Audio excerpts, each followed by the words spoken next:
Isang mapagpala na hapon po, Luzon, Visayas, Mindanao, and abroad, or saan mang panig ng mundo kayo naroroon. Pag-usapan po natin, o kaya pakinggan natin, itong isang pastor, no? Ating panoorin at ating pakinggan yung kanyang mga sasabihin ito.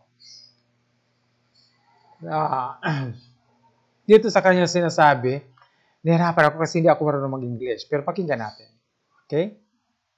Para kayo rin kung ano yung mamaya na tayo magtatanungan kung ano yung nawawala sa kanya. Some of you are bowing in the name of the Father, in the name of the Son, in the name of whose son is this? Whose son is that? I mean, whose son is this fella? That's right. This is Baal's son. Baal's son. This is the devil's son. This is the son of a liar. That's right.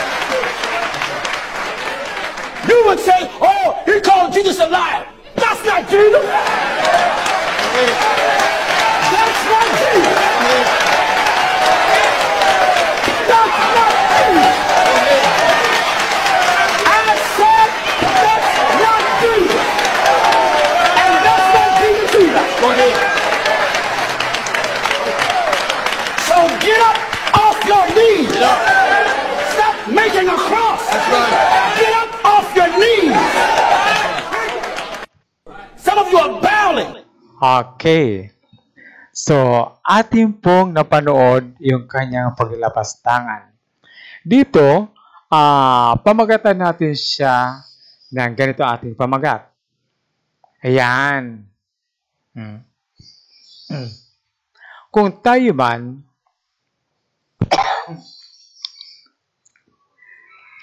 ay mangaral, no? Parte sa Diyos, dapat huwag natin kakalimutan ang pag-ibig at respeto. Kasi mapapansin natin ngayon, no, nagkakaroon ng discriminations. Ito na yung religion sa religion, sikta sa sikta. Kung ating mapapansin ngayon, ang paniniwala ng isa ay sinasabi naman isa ay mali. Ang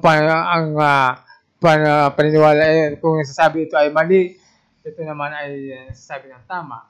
Kung ito sinasabi ng tama, sinasabi niya na mali. Kung ito sinasabi ng tama, ay sinasabi naman ito na mali. So, dalawa lang. Lahat ng religion, kung ano yung pananampalataya mo, sinasabi naman sa iba ay mali. No? Yung inyong pananampalataya. Katulad ngayon, sa itong nagaganap itong pastor na to. Di natin alam kung ano ang meron silang praise, kung sino sinasamba nila. Kasi wala naman silang sinasabi dyan eh. No? Ayaw niyang maniwala sa mukha ni Jesus Christ. Yes. No? Na sinasabi niya na son of devil, the son of liar. The son of liar. Ngayon kasi, kahit dito sa Pilipinas, no, mapapansin natin na yung isang paniniwala, i-judgmental pa ng kabilang paniniwala. Na sinasabi, ay mali yung inyo, kami ang tama. Mali yung inyo, kami ang tama. Lahat yan nagsasabi, ang paniniwala ay tama. Subalit, ang kabilang paniniwala naman, ay sasabihan ka na mali yung iyong paniniwala. Alam niyo po ba kung anong nawawala doon? Yung pag-ibig at respeto. Na dapat, kung ano ang paniniwala mo dyan sa sikta mo, wala ka nang pakialam sa paniniwala ng iba. Mag-focus ka sa paniniwala mo. Huwag mong intindihin ang paniniwala ng iba. Because salvation of a man comes on confession. Ang kaligtasan ng tao ay ayon sa kanyang sarili. Na kahit sabihin mong mali siya sa paniniwala niya, hindi mo rin siya maliligtas. So, bakit hindi tayo marunong rumispeto? Bakit nawawala yung pag-ibig na tinuro ni Kristo? No? Sa atin. Nawawala yun. Dahil iniisip mo na tama ka, sila ay mali. Yung respeto ba ang kailangan doon? Kung halimbawa, iniisip mo na paniniwala ng iba ay mali siya, hayaan mo siya. Kasi hindi ka rin papaniwalaan dahil iniisip din ng kabilang sikta o ng kabilang rin ay tama sila. So, ang kailangan doon ay pag-ibig at respeto. Nasabi sa 1 Tesalonica 4 hanggang 6, Tesalonica 4, 1 Tesalonica 4 hanggang 6 hanggang 8 ay sinasabi. Pakinggan niyo po. Na sinumay huwag lumapastangan at maggaya sa kanyang kapatid sa bagay na ito sapagkat ang Panginoon ay mapaghiganti. Sa lahat ng mga bagay na ito, nagaya naman ang aming pinatalastas na ng una na sa inyo at pinatotohanan. 7. Sapagkat tayo tinawag ng Diyos hindi sa ikarurumi kundi sa ipagpapakabanal. So kung tinawag ka ng Diyos, no? Na hindi sa ikarurumi ng iba, huwag mong siraan. Huwag mong lapastanganin. Kaya't ang nagtatakwil, hindi ang tao ang itinatakwil, kundi ang Diyos. Diba? Kaya ang nagtatakwil, hindi ang tao ang itinatakwil, kundi ang Diyos. Na nagbibigay sa inyo ng kanyang Espiritu Santo. Yun ang hindi natin iniisip. Nasabi dito, no? Be completely humble and gentle, be patient, bearing with one another in love. Na the godly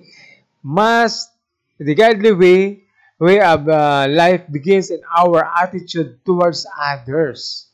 And every area of life, we should treat others with kindness, love, and respect. Ngayon,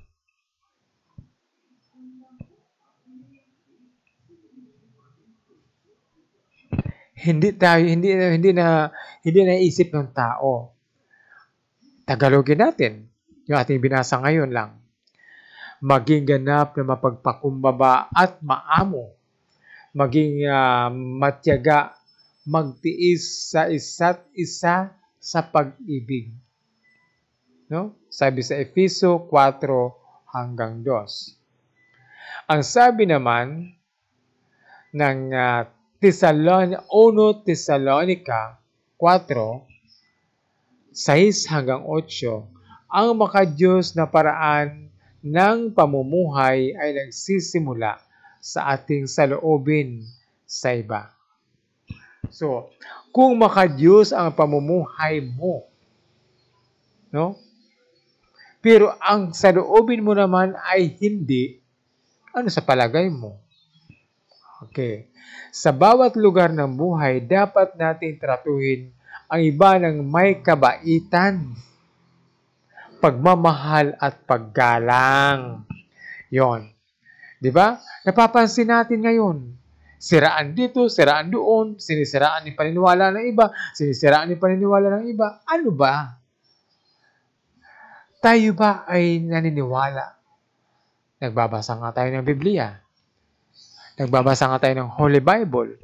Pero nasusunod ba natin ang itinuturo ng Biblia na love, pagmamahal at paggalang? Di ba wala?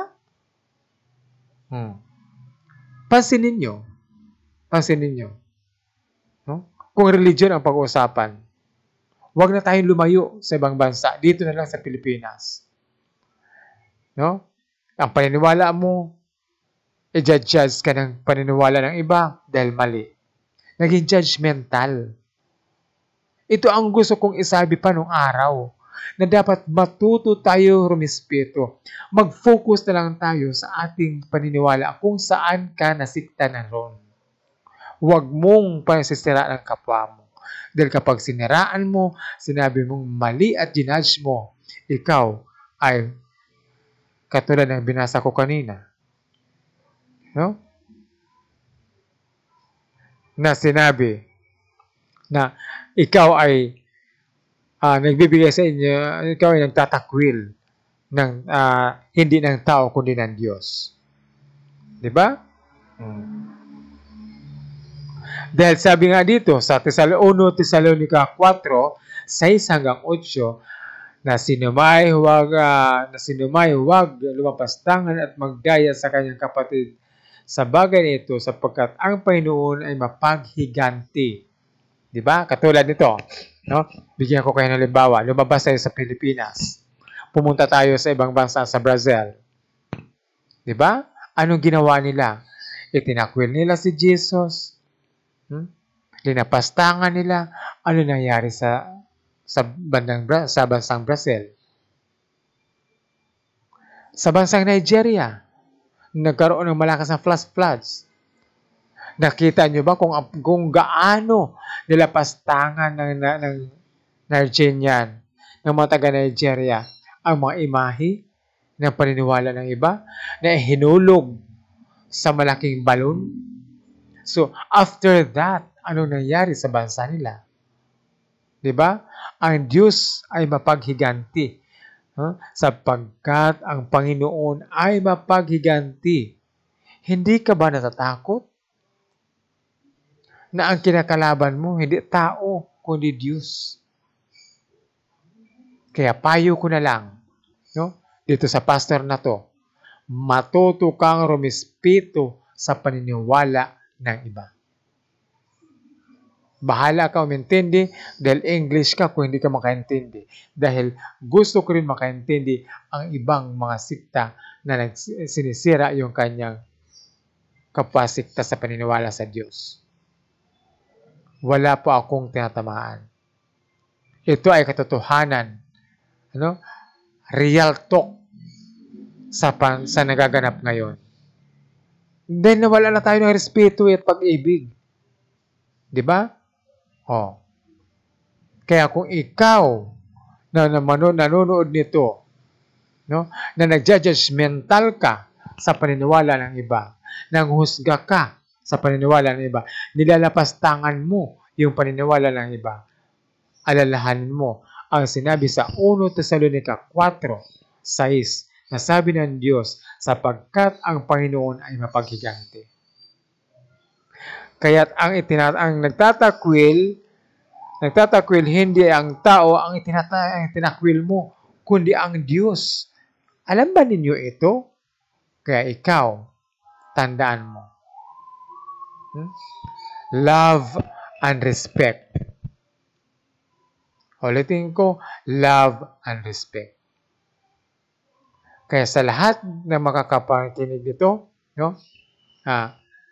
Peace and love. Because ang magiging susi lang ng ating pagkakaisa ay pag-ibig. Because of love, you are promoting national and international peace and unity. As PBMA Doctrine. Kaya, ipalaganap natin ang pag-ibig at respeto. Diba? Kaya mga kababayan, mga kapwa kong mananampalataya, God bless us all and marami pong salamat.